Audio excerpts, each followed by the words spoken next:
Hello, hi everybody. It's another edition of Married Girl in the Weird World blog for today. So I'm going to be doing this on the regular about once a week, along with a couple of other things on the regular.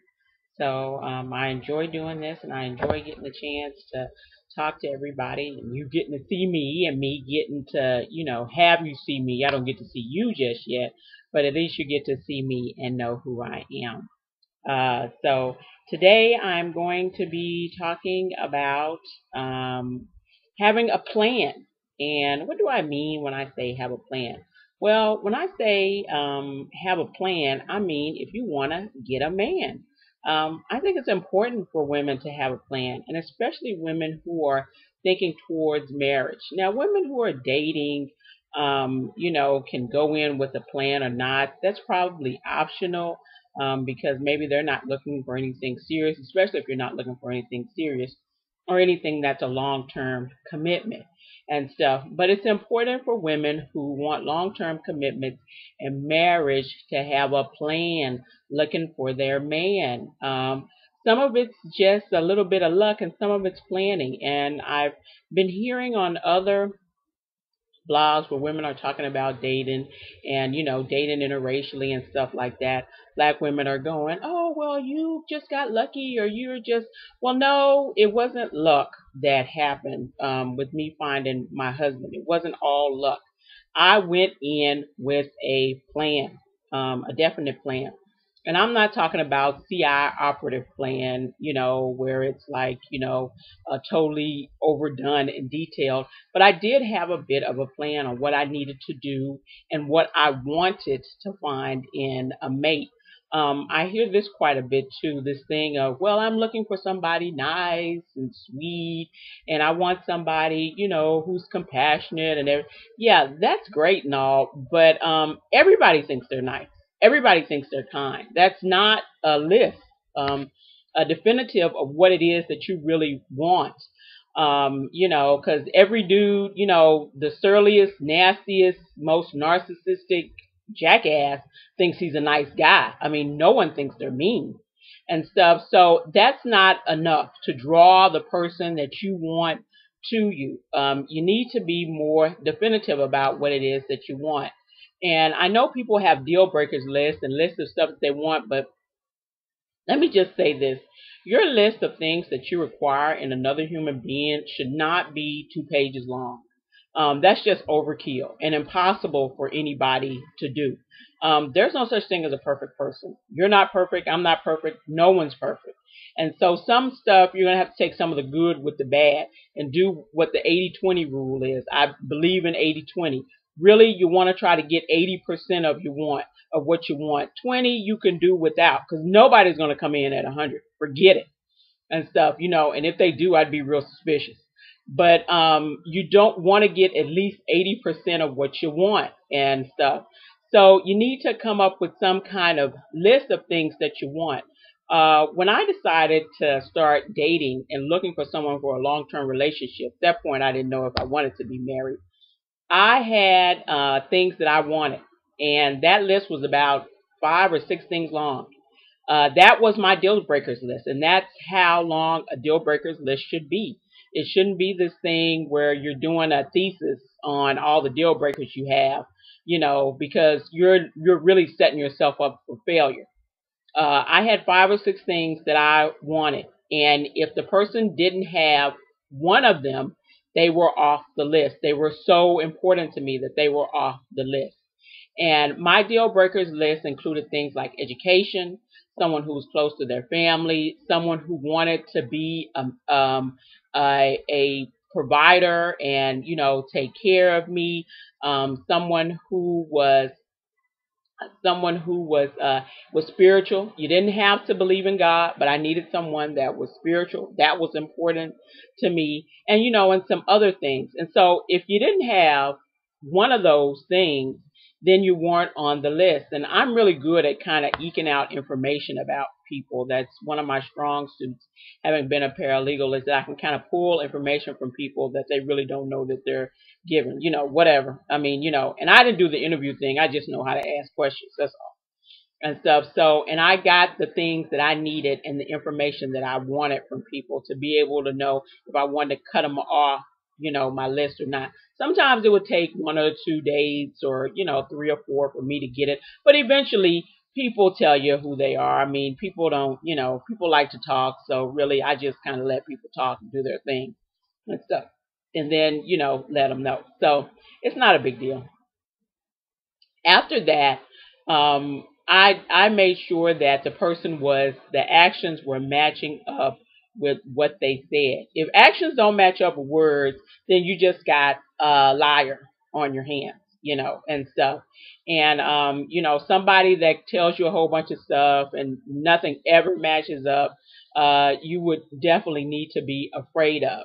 But you want to make a plan on how to meet the person, what you're going to talk to the person about when you meet them, and especially for shy girls. I know there are a lot of shy women out there. I was a shy woman too. But listen, I always had subjects to kind of bring up with people and talk with people about and engage people with that would make me feel comfortable. If you're shy, don't go out of there without a plan on what you're going to talk about, or what you're going to be talking about in a conversation. Most conversations that start off with a guy are really super general. So, you can come up with some general topics that, make you feel comfortable and stuff, and then see how it goes from there.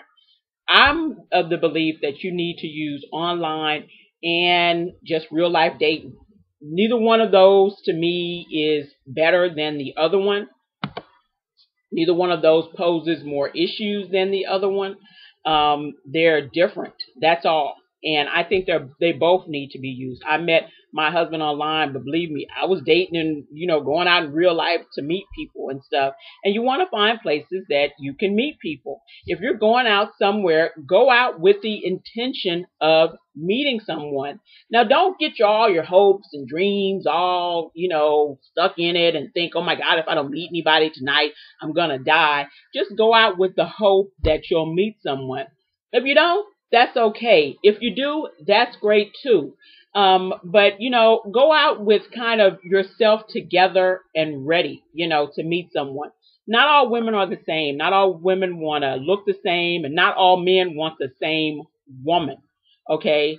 So, whatever you feel comfortable with, you need to kind of exude. Whatever clothing you feel comfortable with, do that. Now I'd say be presentable, but you don't have to go all over the world and do all this stuff and get this fantastic outfit from Nordstrom for $1 million and all this stuff. Men really, for the most part, just kind of like women that are generally dressed nice and are clean and smell nice and, and have combed hair. It doesn't even really matter what kind of hair. I know people go back and forth about the natural, relaxed thing, but dude, let me tell you, most dudes who are dating interracially have no idea what your hair is doing, not unless you tell them. I can't say, my husband, the other day I came in and I'd had my hair done and he was just like, oh yeah, did you get your hair cut? And I'm just like, no, and stuff. So, dudes don't really get that. So don't really worry about that. Just look presentable. If you want to wear makeup, wear it. If you don't. It's not a big deal. Really, the last thing I heard was 88% of men really did like their women natural. So, and I mean natural in natural face, natural body, all that kind of stuff. They didn't really need all that put upon. My husband is a man that's not real big on me wearing makeup. I'm not real big on me wearing makeup. So it's not a big deal with us and stuff. So, it's great, and stuff. And he likes to look at me like this. I may put a little lip gloss on, a little mascara on, maybe some eyeshadow every once in a while, but you don't have to take it to the levels of drag queen and all that stuff and do a whole bunch of stuff. Most guys would be, maybe a little intimidated by that. You want to look approachable. You want to smile. You want to smile and make sure that your face is relaxed. I know as a person who has a face that when I'm not smiling, it looks mean. I need to relax my face to make sure that I can have a natural smile at people, not some kind of goofy, crazy one where I look like I'm psychotic and stuff, So that's important, and when the guy just comes up, just be your natural self and flirt. Flirting is not this super technique. It's just being nice and charming. It's not anything that is in the annals of some kind of secret code and all that kind of stuff. It's actually really easy and exudes self-confidence. I'm not talking to women here who aren't ready to date or who aren't thinking about dating or whatever, but women who are have to exude self-confidence. You draw who you are. And if you are exuding kind of, this nervous, this kind of freaked out thing, this low self-esteem, bad self-confidence, you know what? You're going to draw somebody who's going to take advantage of that. And you're going to draw somebody who's going to take advantage of you. Good men like self-confident women. And there's a line between being self-confident and being arrogant. Every man's not going to be drawn to you. Every time you go out, you won't meet somebody. Every time you go on an online date, it won't be sparks that'll fly. My husband did not come to me in a bow on my front porch. Okay. He didn't just show up here like the stork. I had to do some work to make that happen. And I did it. And I made a plan for what I wanted and how I wanted to get it. I'm sorry. That's the only way it's going to happen. I know people meet people on flukes and on fly by nights, and that's great. I'm really happy for those folks. But most of us are going to have to do a bunch of planning. This is not the movies. Okay, we're not all living in a romantic comedy where, we just find somebody, just trip over somebody at the grocery store. I wish it was that good. But this is not the movies. This is real life. And in real life, you have to do some work. You can't just sit back and wait for him to do work. You have to do some work too, and stuff. And I suggest that, all you beautiful women, just, go out and whatever makes you feel beautiful. Hey, you're going to the grocery store, feel beautiful doing it. I don't really understand people kind of going to the grocery store in their, kind of little pajama pants and all. I don't really get that. You don't have to be dressed to the nines, but a nice pair of capris or slacks, a little pair of flats, a cute t-shirt and a sweater is good enough. I mean, I've met men in a pair of shorts and some Converse, okay, and a t-shirt. It was just that I looked nice, and stuff.